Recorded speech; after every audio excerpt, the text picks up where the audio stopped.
আপনার ঘরে কি অশান্তি চলছে, কলহ চলছে সবসময়ের জন্য? তাহলে আজকের এই উপায় আপনার জন্য। এই গুপ্ত নবরাত্রিতে আপনার ঘর থেকে ঝগড়া, অশান্তি, কলহ দূর করতে করুন এই উপায়।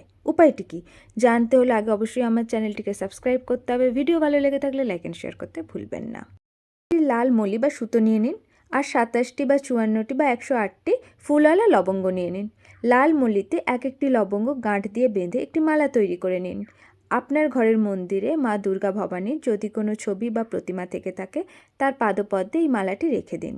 রোজ মায়ের সামনে ঘিয়ের প্রদীপ জ্বালান আর মার কাছে প্রার্থনা করুন আপনার ঘর থেকে যেন অশান্তি, কলহ দূর হয়ে যায়। 9 দিন পরে এই মালাটা তুলে নিন।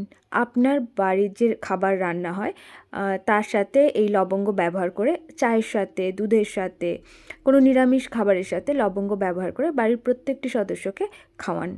হ্যাঁ, এর কোনো সাইড এফেক্ট হবে না, কিন্তু আপনার বাড়ি থেকে ঝগড়া, অশান্তি চিরতরে দূর হয়ে যাবে এবং প্রত্যেকটি সদস্যের মধ্যে মিল ভাব থাকবে। উপায়টি আপনি করে দেখুন। হ্যাঁ, গুপ্ত নবরাত্রি করা উপায় আপনি কারোর সাথে শেয়ার করতে পারবেন না। চুপচাপ আপনি উপায়টি করুন। কমেন্টে অবশ্যই জয় মা লিখে যাবেন।